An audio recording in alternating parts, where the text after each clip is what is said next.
presented by Public Music Mathli। प्रेम से बोलिए सरस्वती मैया की। लाल बाबू, लाल बाबू, समस्तीपुर। म्यूजिक डायरेक्टर लाल बाबू राजा। मिक्स बाय विपिन दीवाना। ज्ञान देके जाय छै मैया सरस्वती, मैया सरस्वती, मैया सरस्वती। पूजा हम करबै देखै के अगरबत्ती, देखै के अगरबत्ती, देखै के अगरबत्ती। ज्ञान देके जाय छै मैया सरस्वती, पूजा हम करबै देखै के अगरबत्ती, देखै के अगरबत्ती। दिलवाना मैया के दुखाएंगे, अपना मैया जी के भोग लगाएंगे, भले भूखले हम रह जाएंगे।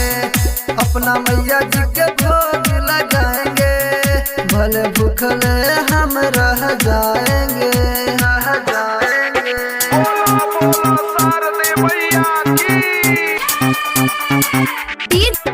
लाल बाबू, लाल बाबू, समस्तीपुर।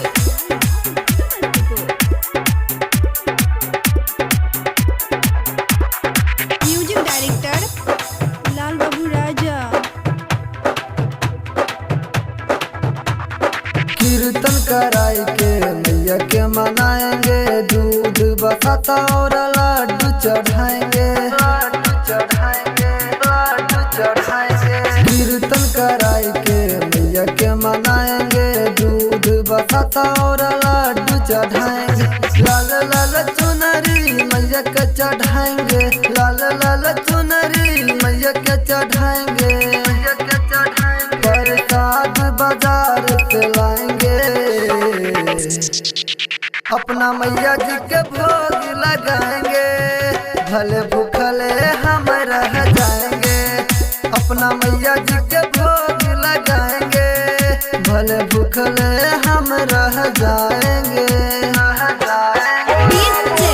लाल बाबू, लाल बाबू, समस्तीपुर। म्यूजिक डायरेक्टर लाल बाबू राजा। दोपहरिया के टाइम में विसर्जन कराएंगे, अगले साल फिर मैया को बैठाएंगे, मैया को बैठाएंगे, मैया को बैठाएंगे। दोपहरिया के टाइम में विसर्जन कराएंगे, अगले साल फिर मैया को बैठाएंगे। टिंकू राजा के बाजे छै गाना, डीजे पे लगाई के सुने छै जमाना। चरणों का धूल लगाएंगे,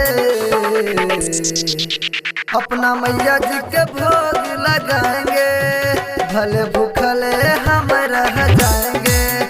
अपना मैया जी के भोग लगाएंगे, भले भूखले हम रह जाएंगे, रह जाएंगे। ज्ञान देके जाय छै मैया सरस्वती, पूजा हम करबै देखै के अगरबत्ती, देखै के अगरबत्ती। दिलवाना मैया के दुखाएंगे,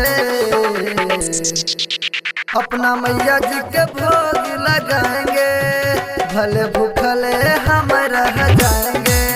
अपना मैया जी के भोग लगाएंगे, भले भूखले हम रह जाएंगे। Recording studio public music Dudhpura बाजार।